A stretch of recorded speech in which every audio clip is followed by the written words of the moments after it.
She thought she had the power. She took a chainsaw to his property line because she didn't like his hedge. What she didn't know was that she wasn't just cutting down plants. She was starting a war. You won't believe the permanent 10-ton solution he built in response. Don't miss this ultimate tale of suburban revenge. The sound was the first violation. It wasn't the familiar, neighborly drone of a lawnmower or the cheerful buzz of a leaf blower. It was a vicious, snarling sound, the angry scream of a two-stroke engine pushed to its limits. David was in his home office, trying to concentrate on a spreadsheet, but the noise tore through the double-pane glass and clawed at the edges of his focus.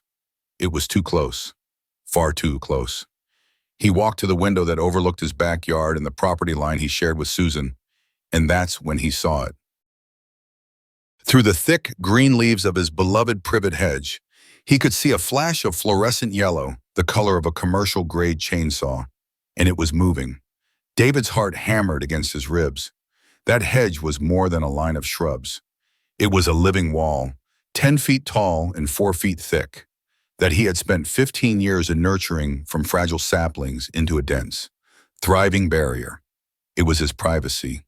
It was the lush, green backdrop to his summer barbecues and quiet evenings on the patio.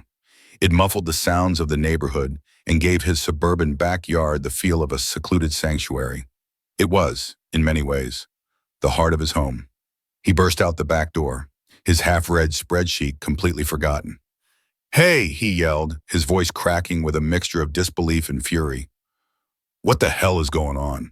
The chainsaw sputtered and died. A man in dusty work clothes lowered the machine, looking startled.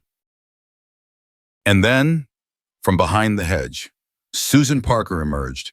She was a woman who seemed to be perpetually dressed for a brisk walk in a high-end catalog. Today clad in crisp white tennis shorts and a pink polo shirt, her blonde hair was pulled back in a tight, severe ponytail. She held a pair of pruning shears like a weapon. "David," she said, her voice dripping with condescending sweetness, "we're just tidying up.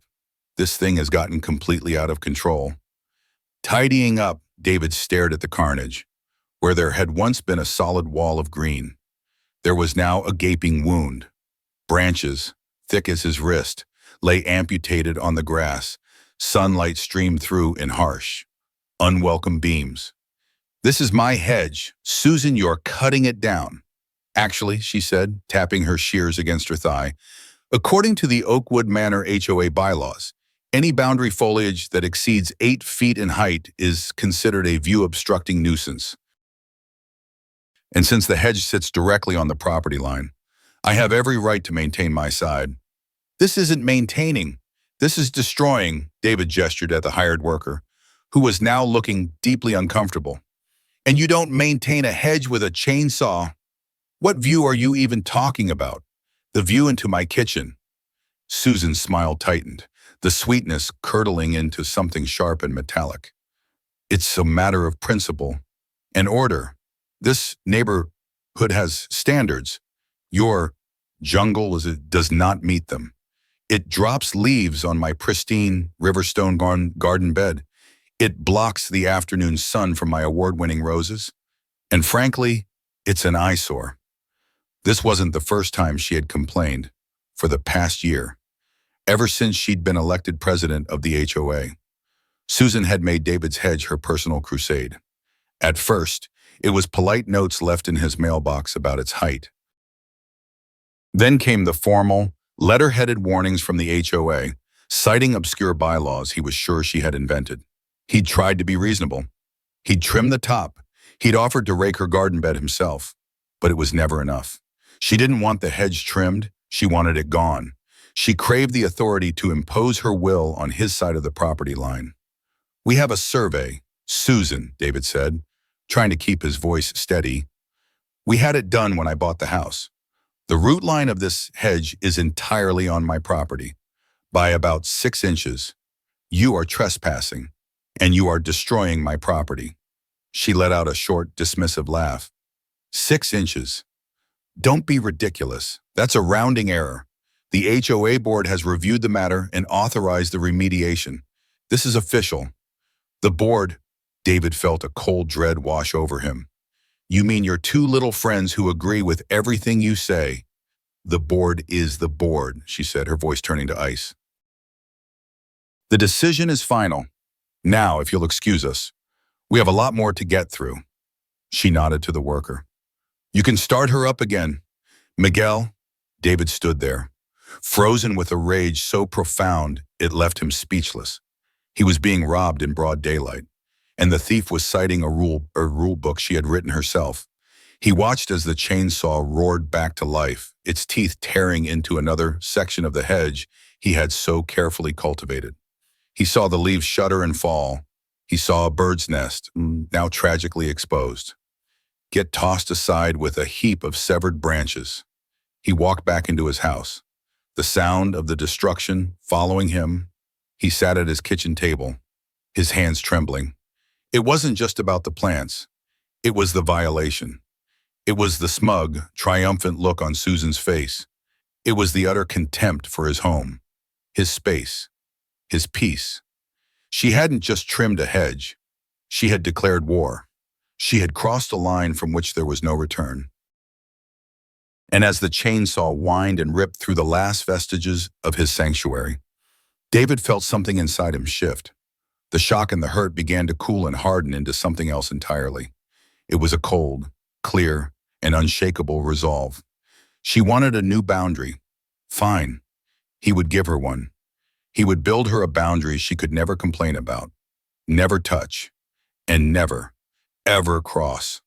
The silence that descended upon the backyard in the wake of the chainsaw's retreat was a violation all its own. It was a hollow, gaping quiet, filled with the ghosts of rustling leaves and birdsong. David stood at his kitchen window, a mug of coffee growing cold in his hand, and stared out at the abomination, where his living wall of green had once stood, a proud testament to 15 years of patience and care. There was now only a ragged line of butchered stumps. They looked like shattered teeth in a broken jawline, weeping sap that glistened in the harsh afternoon sun. His sanctuary had been breached. The world had rushed in, loud and unwelcome. He could now see, with agonizing clarity, every detail of Susan Parker's property. Her perfectly arranged, sterile white patio furniture seemed to mock him. Her manicured riverstone garden bed, now free of the stray leaves she so despised, looked like a barren moonscape. He could see the precise angle of her sprinkler heads in the self-satisfied gleam from the windows of her sunroom. His home, once a refuge, now felt like a fishbowl, and he was the bewildered fish swimming in circles while the cat watched, licking its chops. That evening was a unique form of torture. He tried to read on his patio, a ritual he had cherished for years, but the feeling of being watched was a physical weight on his shoulders. He could hear Susan on her phone, her voice a sharp, piercing intrusion, discussing HOA matters with a tone of triumphant authority. Every peal of her laughter felt like a personal insult. When he moved inside to make dinner, he found himself instinctively drawing the blinds, shutting out the view of his own mutilated yard. The simple act of turning on his kitchen light felt like lighting a stage, exposing his every move to an unseen, hostile audience. His piece had been methodically dismantled and hauled away, branch by bloody branch. The hot, chaotic rage of the initial confrontation began to cool that night. It did not dissipate. Instead, it underwent a terrible alchemy, compressing down from a wildfire into the cold, dense, and unyielding gravity of a collapsed star. This would not be a war of shouting matches over a property line.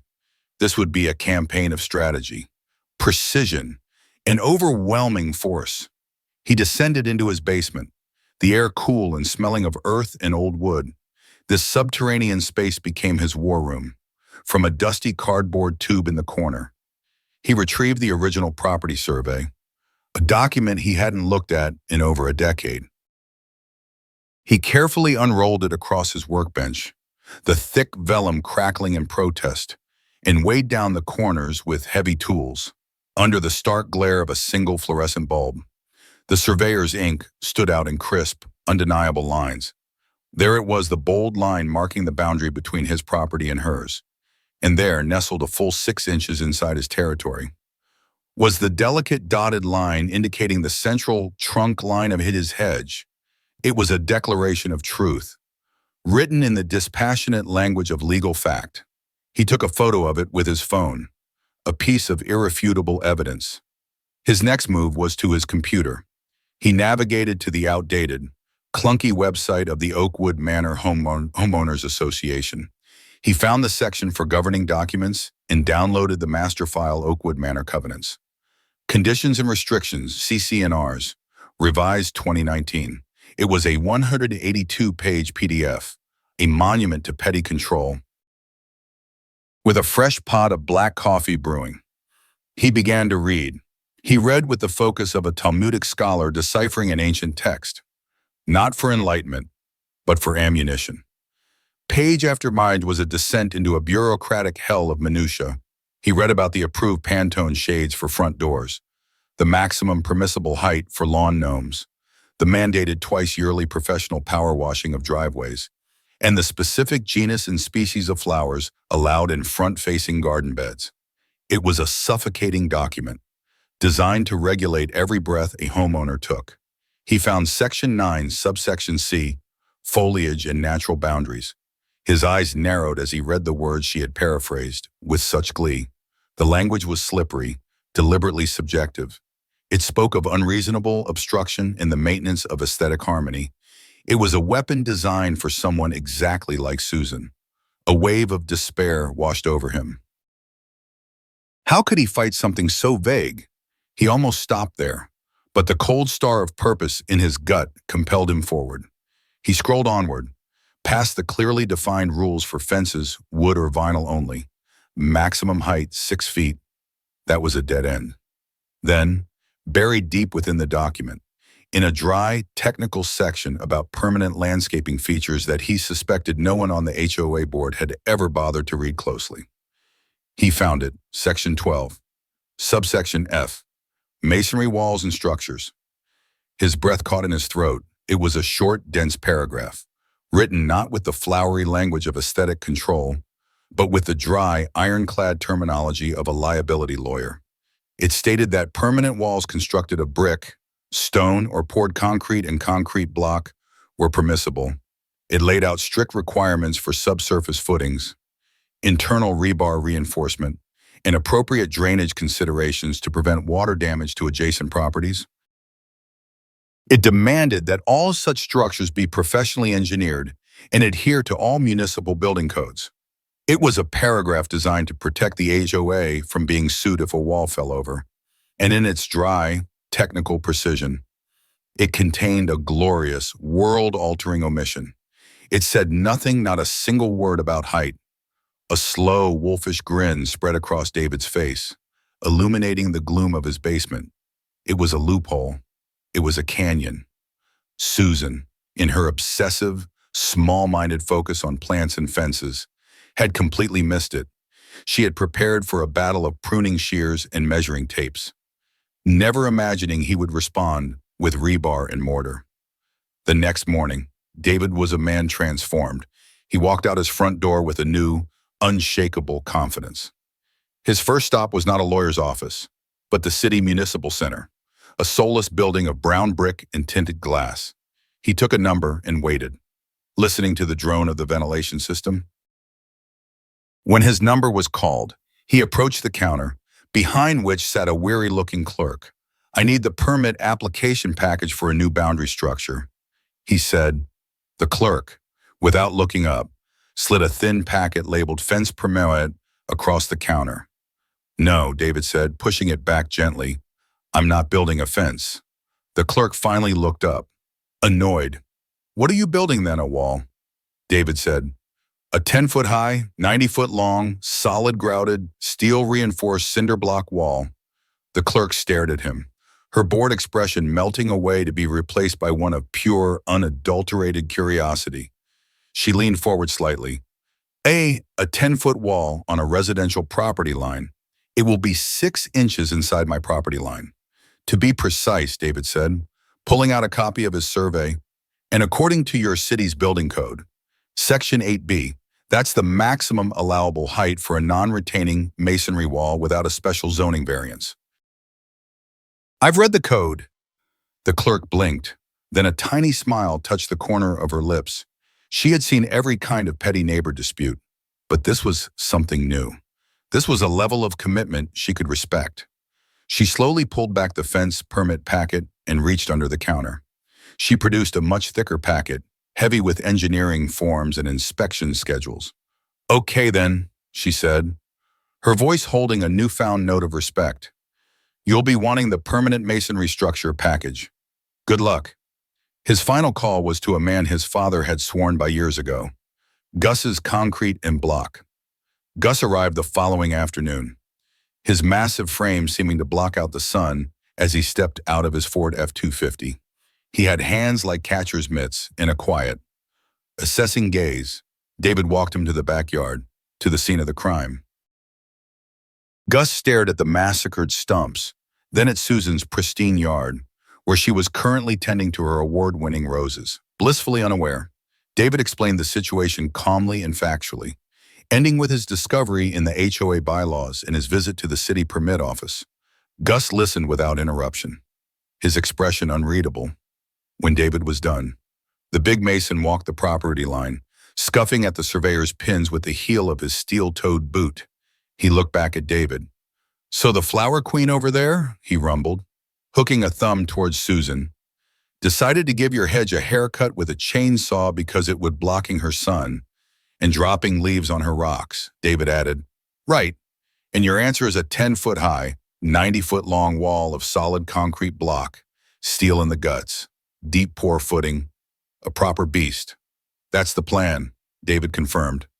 Gus looked from David to the stumps, to the oblivious Susan, and back to David, who, his stony face cracked into a magnificent, gap-toothed grin. He clapped David on the back with a hand that felt like a sandbag, knocking the air from his lungs. "Mister," Gus boomed, his voice full of laughter, "I've built strip malls, foundations, retaining walls that could stop a tank. But it has been a long, long time since I've been offered a job that promised this level of professional and personal satisfaction. Consider it done. My guys will be here Monday to stake it out." The following Friday, as Susan was setting up for a small garden party on her patio, the first signs of the New World Order arrived. A massive flatbed truck, groaning under its load, rumbled down their quiet suburban street and, with a loud hiss of air brakes, backed into David's driveway. A forklift operator then began to unload pallet after pallet of pale, gray, hollow concrete blocks. They were not the materials of a garden project. They were the materials of a fortress.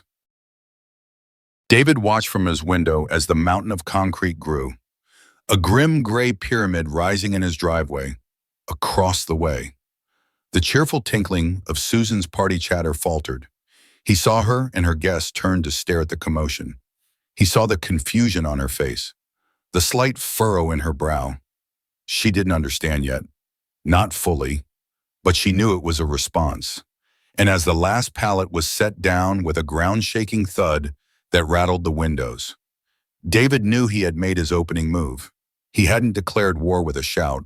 He had done it with the quiet, undeniable promise of 10 tons of concrete.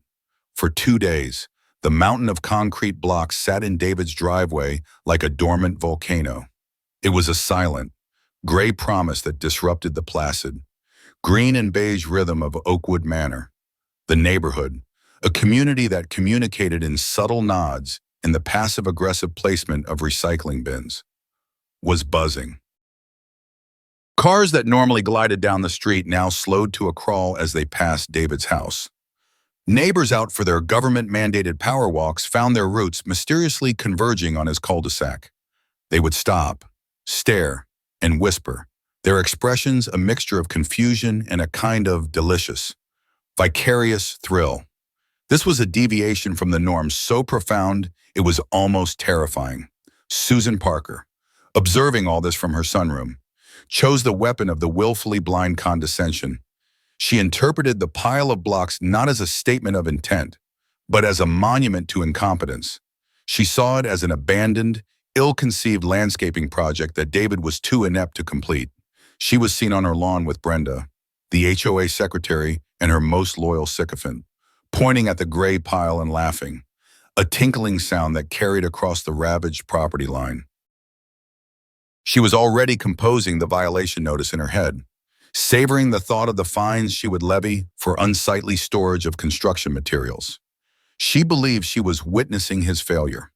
In reality, she was looking at the components of her own prison. The illusion was shattered at precisely 7:10 a.m. on a Monday morning.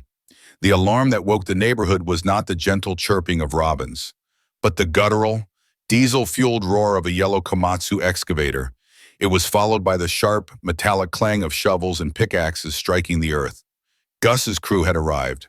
They were a team of 4 men, lean and sun-leathered, who moved with the economical grace of professionals. They didn't waste time with pleasantries. They were there to alter the landscape in a fundamental and permanent way. Their first act was one of stark, geometric precision. They hammered wooden stakes into the ground and connected them with a vibrant yellow mason's line. The string ran the full 90-foot length of the property, a perfect, unwavering line of intent. It was staked not on the invisible boundary itself, but a clean 6 inches inside David's territory. It was a formal, legalistic demarcation, a declaration of absolute sovereignty. Then, the excavator, with a deafening hydraulic scream, lowered its bucket and bit into the manicured turf. It carved a deep, 3-foot-wide trench into the earth, following the yellow line with brutal accuracy. The wound in the earth was ugly, raw, and final. Susan burst out of her front door, a stark contrast to the grimy work crew.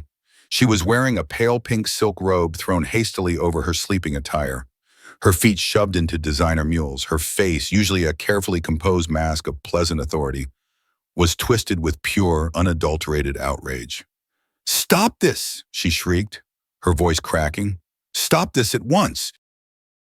What in God's name do you think you're doing?" Gus, who had been directing the excavator with laconic hand signals, turned to face her. He was a mountain of a man who seemed entirely unimpressed. He calmly took a long, slow sip from a battered thermal mug before acknowledging her presence. "Morning, ma'am," he rumbled, his voice a low gravel. "We're preparing a site for a footing pour." "A footing for what?" she demanded, marching onto the lawn, her silk robe flapping behind her.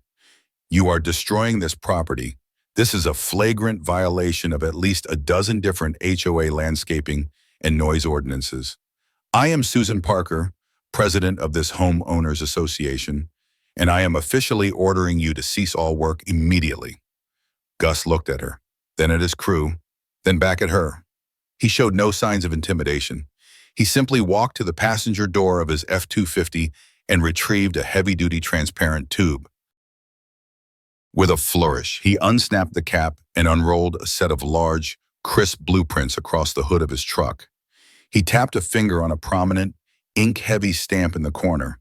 "According to these permits," he said, his voice patient but firm, "which were signed and sealed by the Oakwood City Building and Permits Department last Thursday. We're building a wall, and according to my contract, which was signed and sealed by Mr. David Harris, who owns this property right here, we're getting paid to build that wall. Now, the way it works is the only people who can order me to stop working are Mr. Harris, who is currently paying me, or a city inspector holding a legally executed stop work order, ma'am." He looked her directly in the eye. "Are you either of those two people?" Susan was stunned into silence. Her entire operational framework was based on her authority within the closed ecosystem of the HOA. The words city and permits were from a different, higher authority, one she had no jurisdiction over. She was a queen suddenly being told another. Larger kingdom had rules that superseded her own. A wall?" she finally stammered. "What kind of wall? The bylaws are perfectly clear. Fences are limited to 6 feet in height." "This ain't a fence, ma'am," Gus said, a ghost of a smile touching his lips. He was clearly enjoying this. "This is a 10-foot, steel-reinforced, solid grouted concrete block masonry wall, engineered to withstand a 50-year storm event, all up to code. The color drained from Susan's face. The number echoed in the air between them. 10 feet. It was an impossible, monstrous figure. It was the height of a highway sound barrier. That's preposterous. It's illegal. I'll have to consult the bylaws. I'll call my lawyer. You do that, ma'am, Gus said, his back already turning to her as he picked up his mug. The dismissal was total. He had deemed her irrelevant. All right, boys, he yelled to his crew, who had been watching the exchange with amusement. Let's get the rebar grid laid out and tied before the cement truck gets here. Susan retreated, not with a triumphant stride, but with the uncertain steps of someone whose world had just tilted off its axis. David, watching the entire drama unfold from his home office window, felt a grim, cold satisfaction wash over him. He hadn't just hired a contractor. He had hired a general, a man utterly immune to the social and political warfare that Susan excelled at. For the next 2 hours, Susan's sunroom became her own frantic war room. David could see her pacing like a caged animal. A cordless phone pressed to her ear. He could piece together the narrative from her body language. The first call was clearly to the HOA's paid management company. Her posture was erect, her voice, even from a distance, sharp and demanding. Then came the slump. Her shoulders drooped. Her gesticulations became less angry and more pleading. They had obviously found and read to her Section 12, subsection F, the paragraph she had never bothered with, the one about masonry walls, the one with the catastrophic omission. The second call was to the city permits department. David could almost hear the conversation in his head. He imagined the weary clerk on the other end, the same one who had given him the paperwork. Yes, Miss Parker, a permit was issued. Yes, for a 10-foot masonry wall. No, that does not violate municipal code for that zoning. Yes, ma'am, I am absolutely sure. No. A private HOA bylaw regarding fences has no legal bearing on a fully permitted masonry structure. Thank you for your civic interest. He saw Susan sink into a chair, her face a mask of disbelief. The third and final call was, presumably, to her lawyer. It was a short one. When she hung up, she sat motionless for a long time, staring out at the trench being filled with a spider web of thick, steel rebar. The truth, in all its brutal, concrete reality, had finally breached her fortress of self-importance. She had been outmaneuvered, outplayed on a field she didn't even know existed. She had started a war over some leaves and a bit of sunlight, and her opponent had responded not with an argument, but with an act of geological scale permanence. The arrival of the first cement truck was the funeral dirge for the old world order. The massive vehicle rumbled to a stop, and its long, articulating chute snaked over the lawn. A thick, wet river of gray concrete poured into the trench, flowing around the rebar, filling every void, and hardening into an unmovable, unbreakable foundation. It was no longer a plan. It was a fact, set in stone. Then came the blocks, and with them, the rhythm of construction. It was a steady, percussive beat that defined the neighborhood's days, the wet scrape of the trowel spreading a bed of mortar, the solid, resonant thump as a 50-pound block was set perfectly in place, the sharp, decisive tap, tap, tap of the hammer handle, leveling it against the string line. It was the sound of progress. It was the sound of revenge. With every course of blocks, the wall grew, and Susan's world shrank. The first course was a low curb, a tripping hazard. The second course created a bench, a place to sit. By the end of the third day, it was a solid, waist-high barrier, a definitive and uncrossable line. David could still see over it, but the psychological effect was immense. The neighborhood was now consumed by the drama. The narrative had shifted entirely. Susan Parker, the enforcer of rules, had been revealed as someone who didn't even know them all. The whispers at the mailboxes were no longer about David's unsightly hedge, but about Susan's epic miscalculation. David started receiving subtle signals of support, a thumbs up from a driver passing by, a conspiratorial grin from a neighbor fetching his newspaper. He was no longer David the rule breaker.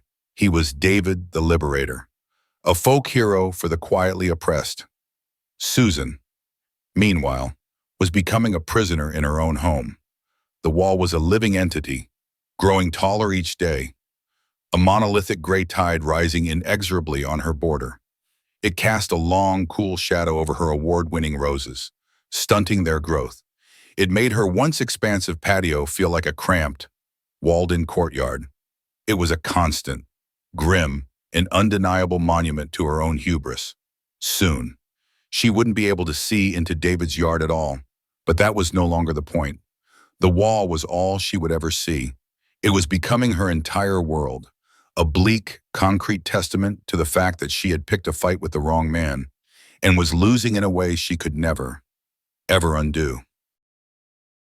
The sky over Oakwood Manor was shrinking, at least. It felt that way from Susan Parker's patio. The wall was nearly complete.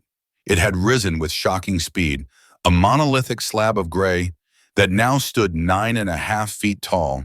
It was more than a barrier. It was an eclipse. It drank the morning sunlight, casting a long, cold shadow over her award-winning roses, which had already begun to look pale and sickly. It ate sound, muffling the cheerful noises of the neighborhood and leaving her in a strange, deadened pocket of silence. The wall was a prison of her own making, and every day, another course of blocks was laid, making her world smaller and darker. The day the wall was finished was a bright, cloudless Tuesday. Gus's crew worked with a quiet, almost ceremonial air. David stood on his patio, a mug of coffee in his hands, watching them prepare to lay the final course, the capstones. These were solid, flat blocks that would seal the top, making the structure complete, unalterable. Gus himself hoisted the first capstone into place. He laid a perfect bed of mortar and set it down with a firm, final thump that echoed in the strange new acoustics of the backyard. One by one, the final stones were laid. As the last one was tapped into place, a profound silence fell. The construction was over.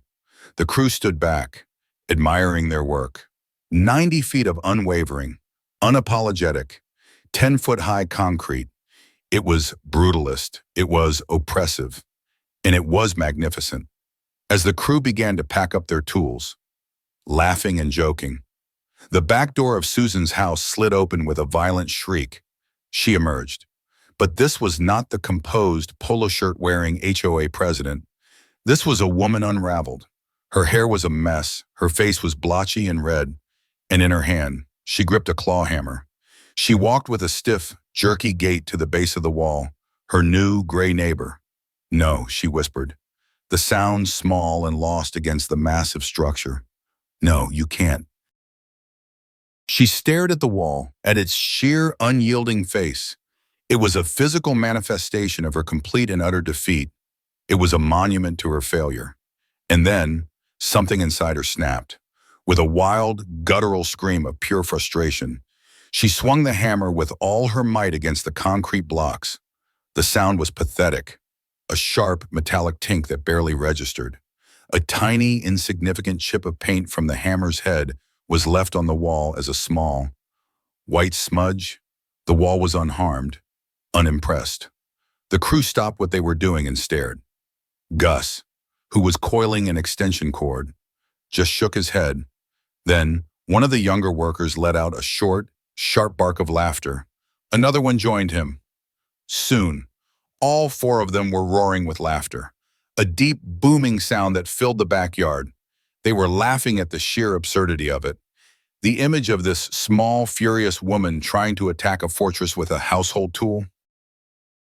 Humiliated, her face burning with a shame that was even hotter than her rage. Susan swung again, and again. Tink, tink, tink. The sounds were lost in the crew's derisive laughter. She was a child having a tantrum, beating her fists against something she could not comprehend, let alone harm. David had watched the entire scene unfold from his patio. He had felt nothing but a quiet, detached pity. Now, he set his mug down and walked calmly across his lawn to the base of his new wall. He didn't stop on his side. He walked around the end of it, stepping onto her property, a place he had never set foot before. He stood a few feet away from her, waiting, finally, exhausted and utterly defeated. Susan dropped the hammer to the grass. Her shoulders slumped, and she stared at the few pathetic white marks she had left on the unblemished concrete. David crossed his arms, leaning a shoulder casually against the cool, solid wall, his wall. He looked down at her, not with anger, but with a simple, final authority. "It's a good wall." "Susan," he said, his voice calm and even, "solid, built to last. I have to thank you, really. I was happy with the hedge, but this is better. It's permanent." She looked up at him, her eyes wild with a hatred that had nowhere to go. "You've ruined this neighborhood," she hissed, her voice hoarse. "You've ruined everything." "No," David said, shaking his head slowly. "You did. You couldn't stand that there was one thing, one single line of leaves, that you couldn't control. So you pushed. You had to have your way. Well, now you have it. You wanted a new boundary. Here it is. Enjoy your view." He didn't need to say anything else. He turned his back on her, walked back around to his side of the wall, and gave Gus a nod. The war was over. The aftermath was swift and decisive. Within 2 weeks, a for sale sign was hammered into Susan Parker's perfect lawn. She couldn't live there anymore. She couldn't wake up every morning to that monolithic gray testament to her public humiliation. She couldn't face the whispers and the knowing smirks from the very neighbors she once terrorized. The house sold in a month to a young family with 3 loud, happy kids who were thrilled at the idea of a backyard wall they could use as a backstop for their street hockey games. The Oakwood Manor HOA, without its iron-fisted leader, crumbled into irrelevance. No one wanted the job of president. The monthly newsletter stopped. The violation notices ceased. A quiet, unregulated peace settled over the neighborhood. One beautiful Saturday afternoon. Months later, David sat on his patio. The space, once so exposed, was now a serene, private courtyard. The gray wall, which he had initially seen as a weapon, had softened. He had planted Virginia creeper at its base, which was slowly beginning to climb, its green leaves a stark, beautiful contrast against the concrete. The wall absorbed the afternoon heat, creating a warm, pleasant microclimate. It was quiet. It was peaceful. It was his. He was reading a book. A simple pleasure he hadn't been able to enjoy in his own backyard for a very long time. He took a sip of his coffee and looked at the wall, at the new green life beginning to reclaim it. He had lost a hedge, a living, breathing thing, in its place. He had built something stark and unyielding. But in doing so, he had done more than just win a fight with a neighbor. He had reestablished a boundary, not just of property, but of respect. And in the profound, unshakable silence behind his 10-foot wall, he had, at long last, found his sanctuary again.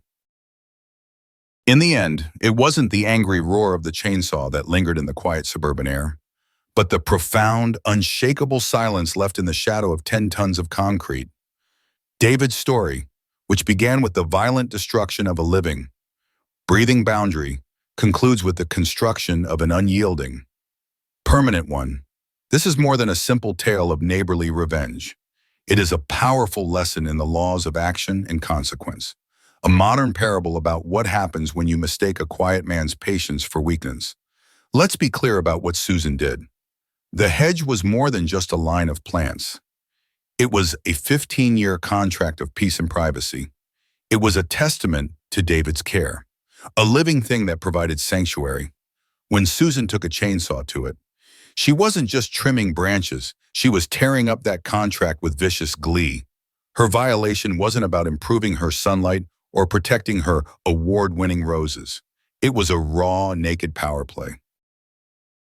It was an act of profound disrespect, a statement that his peace, his property, and his 15 years of effort were meaningless in the face of her authority as HOA president. She believed her rulebook gave her the right to invade, to destroy, and to dictate the terms of his existence. What she failed to understand is that when you push a reasonable person past the edge of reason, they don't always break. Sometimes they become methodical. David's response was not one of hot-headed anger. It was a cold, calculated, and brilliantly strategic masterpiece of malicious compliance. He didn't argue with her on her terms. He didn't fight her with violation notices or complaints. He went to a higher authority, the city's building code, and the simple, brutal laws of physics and masonry. He found a loophole in her petty rulebook, a loophole just wide enough to pour a river of concrete through. The wall is a perfect, almost poetic, instrument of justice. It is as gray, as unyielding, and as oppressive as the world she tried to impose on him in her obsessive quest for a better view. He gave her no view at all, in her attempt to erase the boundary. He gave her one that is absolute and eternal. The final, pathetic image of her, swinging a tiny hammer against the monolithic structure she caused to be built, is the ultimate symbol of her impotence. She tried to attack a fortress with a pinprick, and the only thing that broke was her own spirit.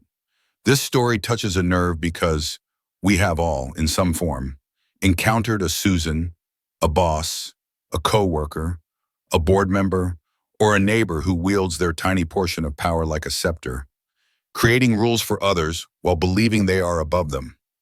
David's victory is so deeply satisfying because it's a victory for every person who has ever had to bite their tongue in the face of petty tyranny. He did what we all dream of doing. He met an unreasonable force with an immovable object. Thank you for joining us for this incredible saga of suburban warfare. David's story is a stark reminder that good fences may make good neighbors, but sometimes only a concrete wall will make a quiet one. It teaches us the importance of choosing our battles and the danger of underestimating an opponent. If this story of a man reclaiming his sanctuary resonated with you, please show your support by hitting that like button and subscribing to our channel for more tales of epic consequences. And we truly want to hear from you. Share your own neighbor from hell stories in the comments below. We all have one. Let's create a community of shared experiences. Share this video with anyone who needs to be reminded that a person's home is their castle, and a threat to that castle can be met with fortifications they never saw coming. Because in the end, David didn't just build a wall, he built a permanent monument to the simple, powerful idea that everyone has a right to peace, and some boundaries should never, ever be crossed.